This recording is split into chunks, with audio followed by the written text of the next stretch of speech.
ज़ाहिर है खान साहब को गिरफ्तार किया गया, जिस तरीके से किया गया, कल सुप्रीम कोर्ट, फिर आज हाई कोर्ट, और इमरान खान साहब ने 3-4 दिन पहले अचानक बयान देकर टेम्परेचर बढ़ाया था, जिसे और आगे ले गए हैं, बराह रास्त आर्मी चीफ पर इल्ज़ाम लगा दिया है। आपको मामला अब हल होते नजर आ रहे हैं कि जी इमरान खान साहब की जो आज विक्ट्री हुई है वो अब एक सीक्वेंस बनेगा उनकी विक्ट्री का, या पाकिस्तान की तारीख को देखते हुए कुछ और नजर आता है? देखें जी, इस सारे वाक़यात से मुल्क के अंदर जो पहले से तकसीम है अदारों के दरमियान, PTI के और PMLN के दरमियान, और उसी तरह सुप्रीम कोर्ट और फ़ौज के दरमियान, ये तकसीम और बढ़ गई है और ख़तरनाक हद तक चली गई है, लड़ाई की हद तक चली गई है।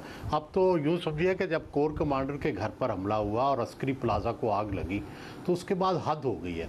जब 75 साल में ये नहीं हुआ तो फ़ौज ज़ाहिर है कैसे ये बर्दाश्त करेगी। और मेरा ये ख्याल है कि PTI बजाय इसके कि इलेक्शन में जाने की स्ट्रेटजी बनाती, अपनी पॉपुलर जो पॉलिटिक्स है, हम बार बार कहते रहे हैं कि उसको आप इलेक्शन की तरफ जो है मोड़ने की कोशिश करें और इक़्तिदार की तरफ मोड़ने की कोशिश करें।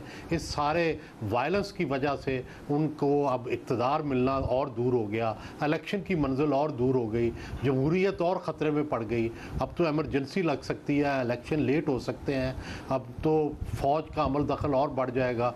मुझे लगता है कि ये जो लोग जो इस कोर कमांडर हाउस में और अस्करी प्लाजा में उनकी इन्होंने फेशियल वो सारा कुछ ले लिया है कि वो उनकी वीडियो फुटेज आ गई है, अब इन पे मुकदमे भी मिलिट्री कोर्ट्स में चलेंगे। तो ये सारी फ़ज़ा मसमूम हो गई है। अब जो हम ये तवक्को कर रहे थे कि अक्टूबर में इलेक्शन हो जाएंगे और अल्टीमेटली कोई कंसेंसस तय हो जाएगा, सियासी पार्टियाँ 1 महीना पहले या 1 महीना बाद ये तय कर लेंगे कि इलेक्शन है, अब वो हालात तो और बिल्कुल ख़राब हो गए हैं। अब नहीं लगता कि ये सियासी पार्टियाँ भी एक जगह बैठ सकेंगी, फ़ौज और PTI जो है उनके दरमियान सुलह भी मुमकिन हो सकेगी, और सुप्रीम कोर्ट और फ़ौज और हुकूमत के दरमियान जो खलीज पड़ गई है इसका भी ज़ाहिर है कोई मनतकी नतीजा निकलेगा। आज जिस तरह से PDM रिएक्ट कर रही है सुप्रीम कोर्ट के फ़ैसलों पे, उससे साफ, जिस तरह मरीम नवाज़ की ट्वीट आई है, इससे साफ पता लगता है कि वो इनके लिए अब सुप्रीम कोर्ट के फ़ैसले एक्सेप्टेबल नहीं। उन्होंने 14 मई का फ़ैसला भी नहीं माना और मुझे लगता है कि और भी बहुत से फ़ैसले नहीं मानेंगे और कुछ ना कुछ फ़ैसला कुल लड़ाई होगी। अब वो उस लड़ाई का नतीजा क्या निकलेगा, उसमें कौन जीतेगा, या तो इमरान लाखों लोग लेके आ जाएं और इनकलाब ले आएं और जिसमें फ़ौज को ज़ेरे नगी कर लें।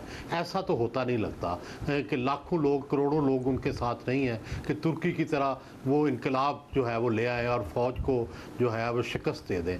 तो जब फ़ौज से लड़ नहीं सकते, फ़ौज से इक़्तिदार लेना है, तो उनको अब उनके साथ उनको आप एंटेगनाइज़ कर रहे हैं, उनको नाराज़ कर रहे हैं। तो इक़्तिदार तो अल्टीमेटली जो असल इक़्तिदार है तो वो तो फ़ौज से ही मिलता है। मगर भुट्टो ने भी, मगर भाई साहब उनका एक कॉन्फिडेंस है कि पाकिस्तान की हिस्ट्री में ऐसा ही हुआ है, मगर वो ये कह रहे हैं कि पाकिस्तान की तारीख में किसी ने भी इस्टेब्लिशमेंट को इस तरीके से कन्फ्रंट नहीं किया है जैसे मैंने किया है। और हमने देखा पाकिस्तान की तारीख में वो रेड लाइंस, मोहतरमा की असैसिनेशन हो, उनकी हुकूमतों का जाना हो, नवाज शरीफ साहब का डिस्क्वालीफाई होना हो, नून लीग के अरकान का गिरफ्तार करना हो, इस तरीके से नहीं हुआ कि जो अस्करी क़यादत के घर हैं उन पर हमले हो रहे हैं, वो हुए, वो रेड लाइन क्रॉस हुई, मगर उसके बावजूद इमरान खान साहब की ज़मानत हुई और अदालतों से उनके हक़ में फ़ैसले आए। माजी में तो इस्टेब्लिशमेंट अदालतों के ज़रिए सारे काम मैनिपुलेट और मैनेज किया करती थी। तो खान साहब साबित नहीं कर रहे हैं कि रेड लाइन मैं हूँ, आप नहीं हैं, आपकी रेड लाइन्स को मैं क्रॉस कर रहा हूँ। ये दुरुस्त है कि किसी हद तक उन्होंने एस्टेब्लिशमेंट को शिकस्त दी है, लेकिन सवाल यह है कि अल्टीमेटली पावर किसके पास है? क्या अल्टीमेट पावर सुप्रीम कोर्ट के पास है? नहीं, ऐसा नहीं है। हमने देखा कि 14 मई के इलेक्शन अगर फ़ौज और हुकूमत नहीं चाहती थी तो नहीं हुआ। तो इम्प्लीमेंटेशन फोर्स तो बहरहाल फ़ौज ही है। तो अल्टीमेटली जब लड़ाई है, या तो इस लड़ाई में फ़ौज को शिकस्त दे दें, इनकलाब ले आएँ, जैसे ईरान में आया, जैसे तुर्की में आया।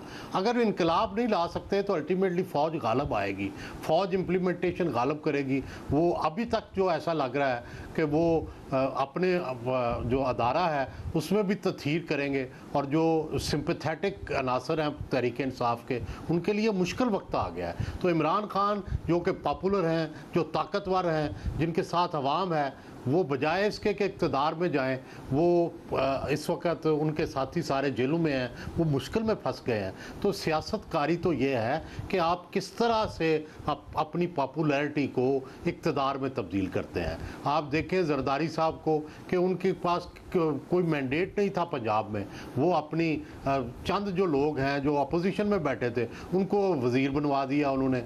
जब से वो इक़्तिदार में आए हैं, जब से वो सियासत में आए हैं अमली तौर पर मोहतरमा बेनज़ीर भुट्टो के बाद, उस वक्त से सिंध में उनकी हुकूमत है। तो सियासत अगर तो कोई लड़ाई का नाम है तो उसमें इमरान खान जीते हैं, लेकिन अगर सियासत इक़्तिदार लेने का, अपने एजेंडे को पूरा करने का नाम है तो उसमें तो वो हार रहे हैं। उन्हें चाहिए कि इक़्तिदार लेने की जंग जो है उसकी तरफ बढ़े। रिकन्सिलिएशन से बिला फुसला के इक़्तिदार लिया जाता है, इक़्तिदार लड़ के नहीं लिया जा सकता। बहुत शुक्रिया।